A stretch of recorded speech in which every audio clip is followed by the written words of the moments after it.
Australia তো সবাই জানে 25-30 লাখ টাকা খরচ হয়। তখন আন্টি চাইলো যে পুরো ডিটেলসটা যে কেমন কস্টিংটা, যখন আমি বললাম যে 15-16 লাখের মধ্যে, আন্টি একটু নার্ভাস হয়েছে, কি বলে এত কম টাকার মধ্যে। হ্যাঁ, আমাকে ফুল আইএলস জার্নি থেকে শুরু করে এবং আমার ভিসা প্রসেসিং জার্নি থেকে ভাই আমাকে খুব ভালোভাবে গাইডলাইন করছিল। সাকিমের ফ্যামিলি আসলে আমার মানে আঙ্কেলে বেশি অতিরিক্ত আদর করতো আমাকে।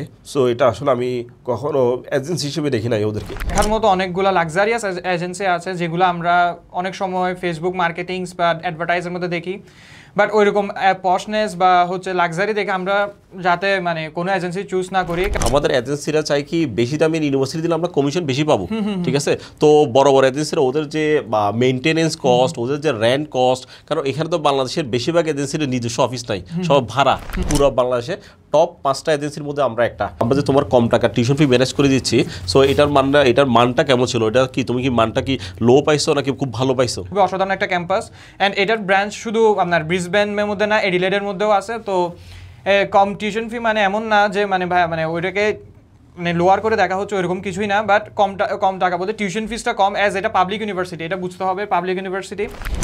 আসসালামু আলাইকুম। আমাদের রিসেন্ট ভিসা হয়েছে অস্ট্রেলিয়াতে মোস্তাকিম ফুয়াদ চৌধুরী।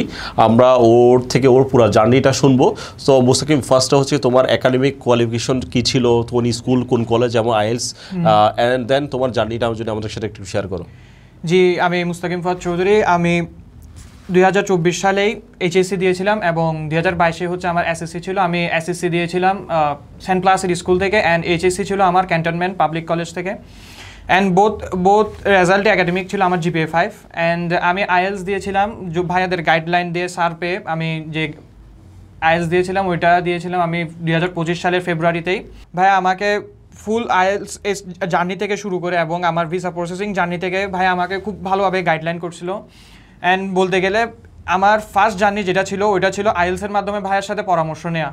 আচ্ছা, তো তোমার গার্জিয়ান যখন আমি অস্ট্রেলিয়া সাজেস্ট করছি, তো তোমার গার্জিয়ান তো একটু টেন্স হয়ে গেছে, যেহেতু তোমার ভাইকে আমি পাঠাইছি বাইরে কানাডাতে, সো কেপিইউ ইউনিভার্সিটিতে, কোয়ার্টল্যান্ড পলিটেকনিক ইউনিভার্সিটি। সো তোমার গার্জিয়ান অস্ট্রেলিয়া শুরুতে একটু নার্ভাস হয়ে গেছে, কারণ অস্ট্রেলিয়া তো সবাই জানে 25-30 লাখ টাকা খরচ হয়। সো যখন আন্টি চাইলো যে পুরো ডিটেলসটা যে কেমন কস্টিংটা, যখন আমি বললাম যে 15-16 লাখের মধ্যে, আন্টি একটু নার্ভাস হয়েছে, কি বলে এত কম টাকার মধ্যে। সো তুমি যখন যাচাই করে তোমার রিলেটিভসের মধ্যে কি এটা 15-16 লাখ টাকা পাইছো কিনা বা হবে কিনা, তোমার কি মনে হয়েছিল তোমার আম্মার এবং তোমার? হ্যাঁ, ফার্স্ট অফ অল আমি যখন অস্ট্রেলিয়া শুনছিলাম মানে আমার মাইন্ডসেটটা ছিল ওইরকম যে ওইটা অনেক বেশি হবে, মানে 30 লাখ বা মোর দেন দ্যাট। অ্যান্ড আমি আমার রিলেটিভস স্পেশালি অনেকজন থেকে শুনছিলাম যে মানে অস্ট্রেলিয়া মানে হিউজ অ্যামাউন্ট, বাট ওইরকম কিছু ছিল না। ইভেন আমি আমার রিলেটিভস থেকে অনেক পরামর্শ নিয়েছি ভাইয়ার আগে, মানে আমি রিলেটিভসের সাথে কথা বলছি, যেহেতু ভাই আমাকে পরামর্শ একটা দিয়েছিল অস্ট্রেলিয়ার ব্যাপারে, মানে আদার্স কান্ট্রি সবগুলো বাদ দিতে বললো।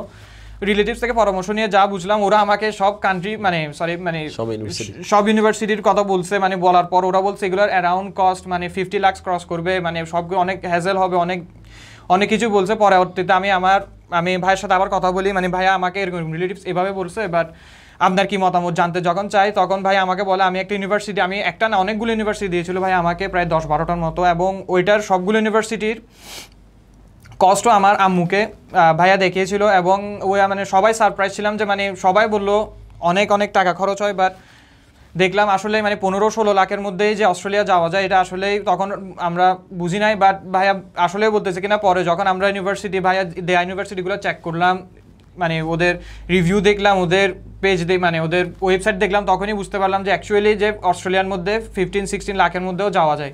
তোমার তো এটা তো ওভারঅল কস্ট, তোমার ইউনিভার্সিটি ফি ছিল নিয়ারলি 20 লাখ, মানে পার সেমিস্টার 10 লাখ। তোমার ইন্স্যুরেন্স সহ, এমবিসি ফি সহ, ব্যাংকের ইন্টারেস্ট বা আদার সবগুলো মিলে কিন্তু 15-16 লাখ। সো তুমি যখন টিউশন ফি দিতে গেছো, তখন তো তুমি পুরোটা টিউশন ফি এবং ইন্স্যুরেন্স তুমি কত পে করছো? আমি total insurance and tuition fee সহ আমি পে করছিলাম 13 লাখ টাকা। অ্যান্ড এটার মধ্যে আমার টিউশন ফিসও ছিল, ইন্স্যুরেন্সও ছিল, মানে আমার ইন্স্যুরেন্স কভার করতে ছিল 35 মান্থের ইন্স্যুরেন্স কভার করতে ছিল এটার মধ্যে, পুরো কোর্সের ইন্স্যুরেন্সটা কভার করতে ছিল এখানে। অনেকে যে বলে যে গার্জিয়ানরা সবাই শুনতে অভ্যস্ত, আমরাও ওগুলো বাইরে থেকে শুনি যে ইউনিভার্সিটি ফিগুলো সব সময় 25-30 লাখ টাকা, ঠিক আছে, এত এক্সপেন্সিভ। তো অস্ট্রেলিয়া বলে মানুষ কি একটু কেঁপে ওঠে। তো তুমি কি পরে যখন ওদের ওয়েবসাইট চেক করছো, টিউশন ফিগুলো আমি যা বলছি সেম অ্যাকুরেট পাইছো কিনা? হ্যাঁ, আসলে আমি মানে এই ক্ষেত্রে আমি বললাম যে আমি সারপ্রাইজ ছিলাম যে এত কমের মধ্যে যে টিউশন ফিস হয়, মানে অস্ট্রেলিয়ার ক্ষেত্রে স্পেশালি নিয়ারলি আমি সবার থেকে শুনছিলাম, মানে আমার রিলেটিভস স্পেশালি ওরা সবাই মানে যে কথাই বলতো, যাদের সাথে কথা বলতাম মানে ওরা বলতো মানে 30 লাখ ক্রস করবে বা 20 ক্রস করবে বা ওইরকমই ক্রস করবে, অনেক বেশি খরচ যাবে। সো আমাকে ওরা পরামর্শ দিত মানে অস্ট্রেলিয়া চুজ না করে মানে আদার্স কান্ট্রি যেগুলো আছে ওইগুলো চুজ করতে। বাট আমি তো মানে ভাইয়া যেহেতু আমাকে বলছেন সবগুলার লিঙ্ক দিছে বা ওয়েবসাইটের লিঙ্ক দিছে আমাকে, সো আমি চেক করে দেখলাম অ্যাকচুয়ালি ওইগুলো আসলেই মানে অ্যাকিউরেট, মানে ভাইয়া যেটা বলছো ওইটাই ছিল। মানে আমার টিউশন ফিসও কম ছিল, আমার টোটাল কস্ট যেহেতু আমি ভাই আমাকে একটা হিসাব দিয়েছিল মানে আমার আম্মুকে, তো এটা দেখে মানে বুঝছি অ্যাকচুয়ালি অস্ট্রেলিয়াতে যেতে মানে এত টাকা খরচ করতে হয় না। মানে ভাইয়া যেটা অ্যাকচুয়ালি বলছো ওইটা আসলেই ট্রু। কারণ আমাদের এজেন্সিরা চাই কি বেশি দামের ইউনিভার্সিটি দিলে আমরা কমিশন বেশি পাবো, ঠিক আছে? তো বড় বড় এজেন্সিরা ওদের যে মেনটেনেন্স কস্ট, ওদের যে রেন্ট কস্ট, কারণ এখানে তো বাংলাদেশের বেশিরভাগ এজেন্সির নিজস্ব অফিস নাই, সব ভাড়া। তো আমরা তো যেখানে থেকে আমাদের নিজস্ব অফিস, আমাদের ভাড়া দিতে হয় না, তো আমরা মোটামুটি কম টাকার ইউনিভার্সিটি আমরা ম্যানেজ করে দিতে পারতেছি। যেটা হচ্ছে আমরা পারতেছি, ওরা পারতেছে না, কারণ ওদের মেনটেনেন্স এবং রেন্ট অনেক খরচ। আচ্ছা, আমাদের যে রেন্ট নাই বা আমরা মেনটেনেন্স কস্ট আমাদের অনেক কম, সো আমরা যে তোমার কম টাকা টিউশন ফি ম্যানেজ করে দিচ্ছি, সো এটার মানটা কেমন ছিল? এটা কি তুমি কি মানটা কি লো পাইছো নাকি খুব ভালো পাইছো? না আসলে কম টাকা বলতে যায় মানে ভাইয়া ওইটা মিন করতেছে না, মানে কম টাকা বলতে মানে ওই কম টিউশন ফিটা কম, বাট ইউনিভার্সিটির র্যাঙ্কটা খুব ভালো। এটা কি গভর্নমেন্ট ছিল নাকি প্রাইভেট ছিল? এটা পাবলিক একটা ইউনিভার্সিটি, এবং আপনি যদি মানে অস্ট্রেলিয়ার মধ্যে দেখেন ইউনিভার্সিটি অফ সানশাইন কোস্ট, ওইটা খুবই একটা র্যাঙ্কড ইউনিভার্সিটি, এবং সবার মাঝে এটার একটা মানে কথা হয় মানে ইউনিভার্সিটির একটা নাম মানে পুরো অস্ট্রেলিয়ার মধ্যেই আছে, কারণ এটা একটা রিজিওনালের একটা নাম করা university first of all. And এটা মানুষের চুজ করে মেনলি এখানের মধ্যে সাবজেক্টের অনেক ভ্যারাইটি থাকে, মানে অনেক অলমোস্ট সব সাবজেক্টই থাকে, বাট রিজিওনালের মধ্যে সবসময় দেখা যায় হয় কি মানে সব সাবজেক্ট অ্যাভেলেবেল থাকে না। কিন্তু University of Sunshine Coast mainly famous because ওইটা হচ্ছে আপনার সব ওইটার মধ্যে একে তো হচ্ছে ভালো র্যাঙ্কড আলা ইউনিভার্সিটি, ভালো র্যাঙ্কড ইউনিভার্সিটি, দেন ওইখানের মধ্যে সব সাবজেক্টই মোটামুটি অ্যাভেলেবেল। দেন এটা নিয়ে মানে আপনার ক্যাম্পাস খুব অসাধারণ, এবং ক্যাম্পাস তো মানে বলা যায় দেখলে বোঝা যায় মানে খুবই অসাধারণ একটা ক্যাম্পাস। অ্যান্ড এটার ব্রাঞ্চ শুধু আপনার ব্রিসবেনের মধ্যে না, এডিলেডের মধ্যেও আছে। তো কম টিউশন ফি মানে এমন না যে মানে ভাই মানে ওইটাকে মানে লোয়ার করে দেখা হচ্ছে ওইরকম কিছুই না, বাট কম টাকা বলতে টিউশন ফিসটা কম, অ্যাজ এটা পাবলিক ইউনিভার্সিটি, এটা বুঝতে হবে পাবলিক ইউনিভার্সিটি। অ্যান্ড এটা লাইক আমাদের চুয়েট বলতে পারো, হ্যাঁ ওইরকম ওই টাইপের। হ্যাঁ। আচ্ছা, তো তুমি যখন আমাদের প্রসেসগুলো করতেছিলা, যখন আমি তোমার ভাইয়ের প্রসেস করি, তখন তো তোমার ভাই চলে যাওয়ার পর, কানাডা যাওয়ার পর তোমার আব্বা মারা যায়, যেটা আমার নিজে চোখে দেখা, যেহেতু তুমি আমাদের একই বিল্ডিংয়ে থাকো, ঠিক আছে, আমাদের ফ্যামিলি মেম্বারের মতোই তুমি। সো এখন যে ব্যাপারটা হচ্ছে তোমার ভাই যাওয়ার পর তোমার বাকি প্রসেস জিনিসগুলো, তোমার আম্মার বাজেট কালেকশন করা, যে এই একটা যেটা তোমরা বানাইছে এইটা কিন্তু বিগ একটা হেডেক ছিল। সো তুমি এবং তোমার ফ্যামিলি কি চিন্তা করছিলে এটা তোমরা টেনে আনতে পারবো না, এবং এটা পরবর্তীতে তোমরা এটা কন্টিনিউ করতে পারবে কিনা, যেহেতু টিউশন ফিটা। সো তুমি কি মনে করো অস্ট্রেলিয়ার পার্ট টাইম জব বা এটা কেমন বা কি অবস্থা? হ্যাঁ, ফার্স্ট অফ অল যে মানে আমার বাবা চলে যাওয়ার পর একটা সিচুয়েশন ক্রিয়েট হয়েছিল ঠিক, বাট পরবর্তীতে ভাইয়া যখন আমাদেরকে গাইডলাইন্স দিয়েছে মানে আমার ইউনিভার্সিটি নিয়ে, যেটা আমি টেনশনে ছিলাম সব থেকে বেশি, যে আমি যে বাইরে পড়ালেখা করব বাট একটা ইউনিভার্সিটি মন মতো হচ্ছিল না, কিন্তু ভাই আমাকে যেভাবে গাইডলাইন করলো মানে ইউনিভার্সিটি চুজের ক্ষেত্রে, সো আমি যখন আরও ভালোভাবে অন্যদের থেকেও জিজ্ঞেস করলাম, পরামর্শ নিলাম, বা আমি গুগলে সার্চ করলাম, অনেক জায়গায় দেখলাম, বুঝতে পারলাম যে মানে ইউনিভার্সিটি অ্যাকচুয়ালি মানে অস্ট্রেলিয়াতে অ্যাকচুয়ালি সার্ভাইভ করার জন্য পার্ট টাইম জবস তো করা লাগবে অবভিয়াসলি। অ্যান্ড হ্যাঁ, ওইখানের মধ্যে সার্ভাইভ করতে গেলে অবভিয়াসলি তো পার্ট টাইম আছে, বাট এটার সাথে আপনার যদি পার্ট টাইম না করে তাহলে তো সার্ভাইভ করা যাবে না, সেটা যে কোনো দেশের ক্ষেত্রেই। তো অস্ট্রেলিয়ার মধ্যে আমি যে ইউনিভার্সিটি চুজ করছি, পাবলিক ইউনিভার্সিটি মানে University of Sunshine Coast, actually এটাতে পার্ট টাইম করে আমি আমার টিউশন ফিস মেনটেন করতে পারবো বলে আমি আশা করি। আচ্ছা, সো তোমার ফাইলটা তো ধরো তোমার ব্যাংক সাপোর্ট হতে শুরু করে পুরো ব্যাপারটা তো মানে তুমি কি ডেল্টার ব্যাপারে ছেড়ে দিছো। সো ডেল্টাকে তুমি সবসময় তোমার পরামর্শগুলো তুমি পাইছো কি না, নাম্বার ওয়ান। তোমাকে ইউনিভার্সিটি কিন্তু ইন্টারভিউ নিতে পারতো, তোমাকে কিন্তু এমবিএসসি ইন্টারভিউ নিতে পারতো। সো ব্যাপারগুলো তোমার কি হয়েছে ব্যাপারটা? হ্যাঁ, ব্যাপারটার খুব একটা আমার জন্য এটাও একটা টেনশনের ব্যাপার ছিল, কারণ আমি যখন আশেপাশে দেখি মানে ফ্রেন্ডসদেরকে, ওদের প্রায় অনেকজন থেকে শুনতাম যে মানে ওদের জেনিউন স্টুডেন্ট না বিদায় ওদের অফার লেটার আসেনি বা ওদেরকে ভিসা রিজেকশন করে দিয়েছিল। হ্যাঁ, অনেকজন থেকে শুনছিলাম সেম ডায়লগ ছিল ওদের, যে ওটা জেনিউন স্টুডেন্ট ছিল না বিদায় ওদেরকে ভিসা রিজেকশন করছিল। বাট আমি আমার সকল ফাইলস অ্যান্ড ডকুমেন্টসের ক্ষেত্রে আলমগীর ভাইয়ের উপর ভরসা যেহেতু করছিলাম, আলমগীর ভাই দেখছে আমার সকল ফাইলসই মানে খুব দারুণভাবে গাইড করছে, এবং সব থেকে ইন্টারেস্টিং ব্যাপার আমার থেকে কোনো ইন্টারভিউ নেওয়া হয়নি এবং কোনো ভিসা ইন্টারভিউ হয়নি আমার থেকে নেওয়া, মানে ইউনিভার্সিটিও নেয় নাই, এমবাসিও আমার থেকে কোনো ভিসা ইন্টারভিউ নেওয়া হয়নি। আচ্ছা, সো তুমি এখন মোটামুটি অস্ট্রেলিয়ার ব্যাপারে তো তুমি তো অনেক অনলাইন গ্রুপে দেখতেছো ভিসার ইস্যু বা যে অবস্থা, সো তুমি অস্ট্রেলিয়ার ব্যাপারে এবং পিআরের ব্যাপারটা যে মানুষ অনেকে চেতে চায় সিডনি বা মেলবোর্ন, ঠিক আছে, সো পিআরের জন্য কি সিডনি মেলবোর্ন ভালো নাকি গ্রামগুলো ভালো, অ্যাডিলেড বা পার্থ ভালো, তুমি এই ব্যাপারে তোমার অপিনিয়নটা কি? রিসেন্টলি আপনারা দেখবেন সিডনি মেলবোর্নের মধ্যে অ্যান্টি ইমিগ্রেন্ট একটা প্রোটেস্ট হয়েছে, বাট ওইখানের মধ্যে রিসেন্টলি মানে খুবই বাজে অবস্থা ক্রিয়েট হচ্ছে সিডনি মেলবোর্নের মধ্যে, যার কারণে এখানে পিআর ফেসিলিটিস থেকে নিয়ে রেন্ট সবগুলোই অনেক হাই হয়ে গিয়েছে। এবং যদি আমি রিজিওনালের কথা বলি, বর্তমানে রিজিওনাল লাইক পার্থ, ব্রিসবেন, টাসমানিয়া ওগুলা খুবই মানে ভালো পজিশনে আছে, মানে পিআরের ক্ষেত্রে বলেন এবং ভার্সিটি এবং টিউশন ফিসের যে হেডেকটা থাকে ওইটাও এইসব রিজিওনালের মধ্যে নিতে হয় না যদি পারফেক্ট গাইডলাইন পাই। অ্যান্ড আমার মনে হয় না যে মানে রিজিওনাল এরিয়া মানে গ্রাম সাইড যেগুলো বললো ভাইয়া, মানে তাসমানিয়া, পার্থ, এডিলেড এগুলো চুজ করলে আমার মনে হয় না যে কোনো প্রকার মানে ওদের ওইখানে গিয়ে যে ঝামেলা হবে বা পিআর নিয়ে কোনো ঝামেলা হবে, রেন্ট নিয়ে কোনো ঝামেলা হবে। অ্যান্ড আমি মনে করি সিডনি মেলবোর্ন থেকে চুজ করা গুড, বাট এটা গুড অপশন, মানে এটা ওয়ার্ল্ডের নাম আছে সবাই জানে, বাট আমার মতে এডিলেড, পার্থ মানে রিজিওনাল এরিয়া চুজ করা আরও বেশি বেটার পার্সপেক্টিভ। হ্যাঁ, আমার পার্সপেক্টিভ পিআরের জন্য। আচ্ছা, তো যারা ফিউচারে বাইরে যেতে চায় তাদের উদ্দেশ্যে তোমার যদি কোনো সাজেশন থাকে?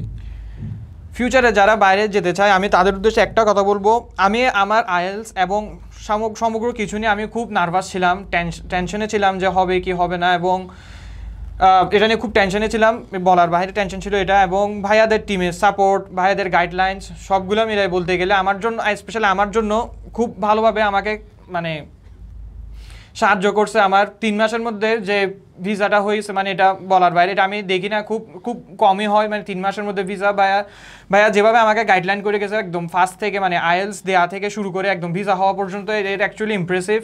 অ্যান্ড আমার ফ্যামিলিও খুব খুশি যে ভাইয়ার সকল কাজ নিয়ে, মানে ফার্স্ট থেকে একদম শেষ পর্যন্ত কাজ নিয়ে খুবই আমার ফ্যামিলিও খুশি, এবং আমার ফ্রেন্ডসরা খুবই এক্সাইটেড যে মানে ফার্দার কোনো কাজ করতে গেলে মানে আমার সাজেশন নিয়ে কাজ করবে, এরকম নিয়ে ওরা একটা আইডিয়া নিতে চায় আমার থেকে প্রতিদিনই, মানে কার সাথে করলে বলে। সো আমি অনেক ফ্রেন্ডকে আমি মানে সাজেস্ট করলাম যে ডেল্টা ইমিগ্রেশন, কেন ওদের ফার্স্ট হচ্ছে খুব ভালো রেসপন্স করে ওরা, মানে আমার ফাইলস নিয়ে যেটা আমি বুঝলাম, আমি ডকুমেন্টস নিয়ে, যেহেতু আমার বাবা ছিল না বা আমার ফাইলস নিয়ে একটু ঝামেলা ছিল, তো ওইগুলো সবগুলো আলমগীর ভাইয়া এবং আলমগীর ভাইয়ের টিম খুব ভালোভাবে হ্যান্ডেল করছে। অ্যান্ড সো এগুলোর ক্ষেত্রে আমি বলতে গেলে জেনুইন স্টুডেন্টের ক্ষেত্রে জেনুইন স্টুডেন্ট প্রুফ করা এম্বাসিকে এবং ইউনিভার্সিটিকে, এইটা খুব একটা ইম্পর্টেন্ট ফ্যাক্ট। এটা অনেকজনে ফেল করে, অনেক এজেন্সি পারে না, বাট ভাইয়া আমাকে সেটা মানে জেনুইন স্টুডেন্ট হিসেবে ভাইয়া প্রুফ করে দেখাইছিল এম্বাসি অ্যান্ড ইউনিভার্সিটিকে। সো আল্লাহর রহমতে আমার ভাইয়ার মেবি ফার্স্ট ভিসা আমি অস্ট্রেলিয়ার মধ্যে। সো হ্যাঁ, আলহামদুলিল্লাহ আমার 3 মাসের মধ্যে ভাইয়াদের মাধ্যমে, ডেল্টা ইমিগ্রেশনের মাধ্যমেই আমার ভাইয়াদের ফার্স্ট ভিসা মানে আমার ভিসা হয়েছে আলহামদুলিল্লাহ। আমরা তো সবসময় করে আসি কানাডা, কারণ পুরো চিরাংয়ের 80% কানাডা ভিসা আমাদের, এবং পুরো বাংলাদেশে টপ 5টা এজেন্সির মধ্যে আমরা একটা। তো আমাদের এখানে সচিব, মন্ত্রী, মিনিস্টার, ইউনিভার্সিটি প্রফেসর সবাই আলহামদুলিল্লাহ এখানে আমাদের মধ্যে প্রসেস করে। এবং আমরা কানাডার ভিসাটা যেহেতু আমাদের একটু ডাউন, সো আমরা চিন্তা করলাম যে আমরা কানাডাতে যেভাবে লিডিং পজিশন আছে, যেটা আমাদের কানাডিয়ান লয়ার আছে, RCIC লয়ার, সো আমরা চিন্তা করলাম আমরা হোয়াই নট অস্ট্রেলিয়া, যেহেতু ভিসার ইস্যু ভালো, সো অন্যান্য দেশগুলো আমরা কাজ করা শুরু করছি। অলরেডি আমরা নিউজিল্যান্ড শুরু করছি, আমরা UK পারি, যেটা আমরা UKতে পড়াশোনা করছি, so South Korea, Cyprus, variety দেশ নিয়ে আমরা কাজ করতেছি। তো আমাদের যেটা এক্সপিরিয়েন্স আছে সেটা আমরা এখন অন্যান্য দেশে কাজে লাগানোর চেষ্টা করতেছি। হ্যাঁ, যে এটা আমাদের ফার্স্ট অস্ট্রেলিয়ান ভিসা, সো আমরা মোটামুটি খুব টেক কেয়ার নিছি, যেহেতু ও বিশেষ করে আঙ্কেল আমাদেরকে খুব পছন্দ করতো, আমার ফ্যামিলি মেম্বারের মতো। সো এটা আমি বলে বুঝাতে পারবো না কীভাবে যত্ন নিত। সো এটা আসলে এটা পার্সোনাল রিলেশনের মধ্যে চলে গেছিলো। সো এখনও মনে আছে আমার, যখন আমি বিয়ের প্রোগ্রামে যাচ্ছি, বিয়ের আগের দিন আঙ্কেলে সেলুনে আমার সাথে দেখা, ওখানে আঙ্কেল আমাকে দেখলে এই সেলুনের যে স্টাফ আছে বললো যে ওর এই যেটা জামাই ফেশিয়াল দিব এটা পুরো খরচ আমি দিব। সো আঙ্কেলের এই যে একটা আন্তরিকতা, আমি যখন বাইরে ছিলাম, লন্ডনও ছিলাম, সো আমার বোনের বিয়ের আগে এই যে গায়ে হলুদও ছিল, আঙ্কেলের পুরা খরচটা আঙ্কেল পুরা মেনটেন করছে। মানে জোর করে যে আমি দিব। সো আমাদের ফ্যামিলি মেম্বার, আমরা একই বিল্ডিংয়ে থাকি, আমরা 8 তলায় থাকি, ওরা 5 তলায় থাকে। সো আঙ্কেলের যে আন্তরিকতাটা দেখায়, আঙ্কেল আমার সাথে প্রায় সময় কথা বলতো ফোনে, তো তখন আমি কিন্তু আঙ্কেলকে কখনো ফেস দেখি নাই। সো ফোনে কথা বলতো, যে আন্তরিকতাটা আঙ্কেল দেখাইছে আমার নিজেরই খারাপ লাগতেছে যখন ওর 2 নম্বর বাইক আমি কানাডা পাঠাইছি, কিন্তু এরপরে একে পাঠানোর দায়িত্বটা আসলে আন্টি আমাকে সঁপে দিছে যে না আমার বাকি ছেলেগুলো তুমি দায়িত্বটা টেনে আনবা, কীভাবে করবা কেমনে করবা এটা তোমার ব্যাপার, আমি কিছু বুঝি না, আমার ডকুমেন্টে ল্যাকিংস আছে, আমার বাজেটে ল্যাকিংস আছে, আমার ব্যাংক স্টেবল বাজেট ল্যাকিং আছে, কিন্তু তুমি টেনে নিয়ে আসবা। তো আঙ্কেল হয়তো নাই, কিন্তু আমি তো আঙ্কেলকে কিছুদিন আগেই দেখছি, সবসময় দেখছি, কিন্তু এইটা যে নাই আমি এটা আসলে খুব খারাপ লাগতেছিল। সো একটা মানে বেদনা থেকে আঙ্কেলের যে পরিমাণ আন্তরিকতা আমাদের ফ্যামিলির সাথে দেখাইছে, এটা আসলে মানে আমি সবসময় খারাপ লাগতো যে আঙ্কেলের জন্য আমি এটা কিছু অবদানটা যেন রাখতে পারি। তো এই ফাইলটা আমি এভাবে যত্ন দিয়ে খুব দ্রুত টেনে আনছি।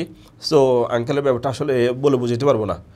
সো এই হচ্ছে ব্যাপারটা। সো মুস্তাকিমের ফ্যামিলি আসলে আমার মানে আঙ্কেলের বেশি অতিরিক্ত আদর করতো আমাকে। সো এটা আসলে আমি কখনো এজেন্সি হিসেবে দেখি নাই ওদেরকে। সো আমি চাইছি কি এটাকে আমি যতটুকু পারি টেনে আনার চেষ্টা করছি, বাকিটা উপর আল্লাহ।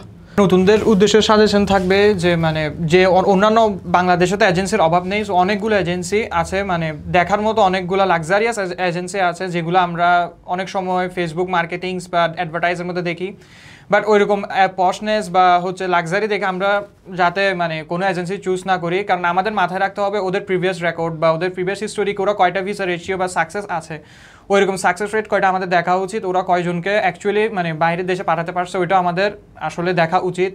যেহেতু অনেক নিউজ শোনা যায় বর্তমানে, অনেক এজেন্সি মানে অনেক খুব সুন্দর হাইফাই মানে অফিস থাকে, বাট মানে ওদের দিয়ে যখন কাজ করায় ওরা দেখে 2 দিন পর টাকা দেওয়ার পর দেখে ওরা উধাও, মানে ওদের কোনো খোঁজ খবর থাকে না বা টাকা নিয়ে চলে যায়, ওইরকম অনেক নিউজে আজকাল দেখা যায়, রিসেন্ট আরও বেশি হচ্ছে। সো আমি বলবো মানে খুবই ভালোভাবে যাচাই বাছাই করে মানে আশেপাশের থেকে ভালো খবর নিয়ে ওদের প্রিভিয়াস রেকর্ড চেক করে একটা এজেন্সি চুজ করা উচিত। সো আমি চাই না যে অন্যান্য জনের যে ভিসা রিজেকশন হোক আর অন্যান্য জনের সাথে যে মানে বিভিন্ন রকম মানে আপনার ধোকা হোক আর দুর্নীতি হোক, ওইটা মানে ওদের সাথে মানে আমি চাই না। সো আমি বলবো ভালোভাবে যাচাই বাছাই করে একটা এজেন্সি চুজ করতে। সো আমার পার্সপেক্টিভ থেকে যদি বলি, আমি এজেন্সি অনেক দেখলাম, অনেক খুঁজেছি, মানে দেখলাম, কথা বললাম, বাট আমার যেটা ভালো লাগছে, আমার মানে ভালো লাগছে হচ্ছে ডেল্টা ইমিগ্রেশন। কারণ আমার যদি কারণ বলি, মানে ডেল্টা ইমিগ্রেশনের রেসপন্স খুব ভালো, অ্যান্ড ওরা আপনার অনেক ক্ষেত্রে আমাকে হেল্প করছে, যে ফাইল, ডকুমেন্ট অ্যান্ড আদার্স অনেক কিছু ক্ষেত্রে, এবং মোস্ট ইম্পর্টেন্টলি হচ্ছে যেটা নিয়ে সবাই ভয় পায়, আইএলস এবং ডকুমেন্টস জেনুইন স্টুডেন্ট শো করতে পারে কিনা, এই দুইটা ক্ষেত্রেই আমি ডেল্টা ইমিগ্রেশনের কাজকে খুবই মানে বাহবা দিব, কারণ ওরা খুব ইমপ্রেসিভ ছিল এটার ক্ষেত্রে, যে মানে জেনুইন স্টুডেন্ট আর আইএলসের ক্ষেত্রে। ভাইয়া তো নতুন এখন আইএল সেন্টারও খুলছে, মানে সবাইকে মানে একটা নতুন আইডিয়াও আনছে ভাইয়া সামনে, যে মানে যারা চাচ্ছে তাদেরকে অ্যাকচুয়ালি মানে বিদেশ পাঠাবে। সো আমার পার্সপেক্টিভ থেকে আমি সাজেশন করবো ডেল্টা ইমিগ্রেশনকে দেখার জন্য, ভালো লাগে চুজ করার জন্য, আমি এটাই সাজেস্ট করবো। অনেকে যে ডকুমেন্ট জালিয়াতি করে দিচ্ছে বা ব্যান হচ্ছে, এটার উদ্দেশ্যে তুমি কি বলবা? হ্যাঁ, এখন রিসেন্ট মানে পত্রিকা খুললে আর মানে বিভিন্ন অনলাইন নিউজ পেপারসে দেখা যায় মানে এত টাকা নিয়ে এজেন্সি উধাও বা এরকম অনেক নিউজে দেখা যায়। সো আমি যেহেতু ডেল্টা ইমিগ্রেশনের সাথে কাজ করছি, আমি অনেক কিছু এক্সপিরিয়েন্স গেইন করছি, যে মানে অ্যাকচুয়ালি মানে মানুষকে ধোকানো দেওয়া যেতে পারে মানে এজেন্সির মাধ্যমে বা এজেন্সির বিভিন্ন রকম প্রলোভন দেখিয়ে, কাগজপত্রের প্রলোভন দেখিয়ে। বাট আমি যেহেতু বুঝতে পারছি এগুলো, তো আলমগীর ভাইয়ের মাধ্যমে দেখছি যে মানে অ্যাকচুয়ালি মানে কাজগুলো কীভাবে হচ্ছে। সো আমি মানে বলতে পারি মানে অন্যান্য এজেন্সি কতদূর ভালো হবে সেটা আমি বলতে পারি না, বাট আলমগীর ভাইয়ের মাধ্যমে যদি কাজ করায়, আমি নিজে যেহেতু সাকসেস পাচ্ছি, আমি আশা করি বাকিরাও হয়তো সাকসেস পাবে ইনশাল্লাহ। আর হচ্ছে কি ওই যে ব্যাপারটা, যে যারা ডকুমেন্ট ফেকের কারণে বা ডকুমেন্ট ঠিকমতো প্রেজেন্ট না করার ক্ষেত্রে ভিসা রিফিউজ হচ্ছে, ভিসা রিফিউজ বড় ব্যাপার না, ব্যাপারটা হচ্ছে অনেক সময় অনেকে কি হচ্ছে নিষিদ্ধ হচ্ছে বা ব্যান খাচ্ছে। তো তুমি কি জানো এটা কত বছর নিষিদ্ধ হয় এবং ওইটার টাকাটা অনেক সময় ওরা ফেরত দেয় না? এই ব্যাপারে তুমি কতটুকু জানো? এই ব্যাপারে বলতে গেলে 5টা ইংলিশ মানে English speaking country, English speaking country 5টা মানে অনেক বড় দেশ, মানে like USA, Canada, Australia, UK, ওইসব দেশগুলো ওদেরকে 10 ইয়ার্স ব্যান দেয়। যেহেতু মানে জালিয়াতির কারণে এসব ব্যান পায়, ওরা বিভিন্ন রকম ফার্দার কোনো বিভিন্ন দেশে, অন্যান্য দেশ মানে ওই 5টা দেশ বাদেও অন্যান্য দেশও আর অ্যাপ্লাই করতে পারে না। সো বলতে গেলে ওদের লাইফটা প্রায় ওইখানের মধ্যে অনেক শেষ হয়ে যায়, বা ওরা অনেক মেন্টাল স্ট্রেস হয়, অনেক কিছুই স্বাভাবিকভাবে ওদের সাথে হয়। সো তুমি বলতে চাচ্ছ একটা দেশে নিষিদ্ধ হলে এটা অন্য দেশে কি ওরা 5টা দেশে আর বলে দেয় এফেক্টটা পড়ে, যেটা কারণে ফিউচারে ওরা হয়তো আর ওই দেশগুলোতে অ্যাপ্লাই করতে পারবে না, আদার্স কান্ট্রি অ্যাপ্লাই করতে পারে না। হ্যাঁ, তো এটা ওরা বিভিন্ন প্রবলেমে পড়ে এবং ওদের টিউশন ফিটা অনেক সময় রিফান্ডও আসে না, ঠিক আছে, কারণ এটাকে ফ্রড কেস বলে। সো ফ্রড কেস হলে ইউনিভার্সিটির টাকা দিতে অনীহা প্রকাশ করে, কারণ ওই সিটটা তুমি নষ্ট করে দিছো। সো যারা নতুন স্টুডেন্ট যাচ্ছে তাদেরকে তুমি কিভাবে বলবো যে এটা যাচাই করার জন্য, বা কিভাবে তুমি সাজেশনটা দিবা যে এই কেসগুলোতে যেন তারা না পড়ে? আমি যদি সাজেস্ট করি ওদেরকে, ফার্স্টে বলবো মানে এই কোনো কার বড়জনের সাথে গিয়ে ওইসব এজেন্সিগুলো চেক করা, ওদের প্রিভিয়াস রেকর্ডও চেক করা, যে ওরা কতটুকু সাকসেস, ওদের আদার মানে প্রিভিয়াস ওরা কি অ্যাকচুয়ালি কি সাকসেস, নাকি ওরা অন্য এজেন্সির থেকে মানে তথ্য চুরি করছে, ওইরকম কিছু আসলে অ্যাকচুয়ালি চেক করা উচিত। এবং ওরা যে বিভিন্ন ফাইল মানে তৈরি করবে বলে যে টাকা নেয়, ওদের যে প্রতারণা করে, ওইসব ক্ষেত্রে মানে ওদের যে রেকর্ড আছে ট্র্যাক রেকর্ডটাও চেক করা উচিত। আমি যদি বলি মানে অন্যান্য এজেন্সির সব এজেন্সি কিন্তু এক্স্যাক্টলি জেনুইন হয় না। সো যেগুলো জেনুইন হয় ওরা হয়তো ফার্স্টের দিকে টাকা নেয় না। যেমন ভাই আমার ক্ষেত্রে ফার্স্টে মানে ভিসা হওয়ার পরে যে টাকাটা লাগতেছে ওইটা ভিসার পরে নিচ্ছে। ওরা যেগুলো জেনুইন এজেন্সি ওরা মেবি ফার্স্টে টাকা নেয় না, পরে গিয়ে টাকা নেয়। সো ওইটা খেয়াল রাখতে হবে যাতে ওদের টাকাটা মানে নষ্ট না হয় কোনোভাবে, মানে কোনো প্রতারণা চক্রের সাথে না ফেসে যায়। আচ্ছা, তো ধন্যবাদ সবাইকে। আমরা এভাবে শত শত স্টুডেন্টের সাকসেস স্টোরি তৈরি করে আসি গত 10 বছর ধরে। ইনশাল্লাহ আগামী দিনগুলোতেও এইটা অব্যাহত থাকবে। আজকে এই পর্যন্তই। আসসালামু আলাইকুম।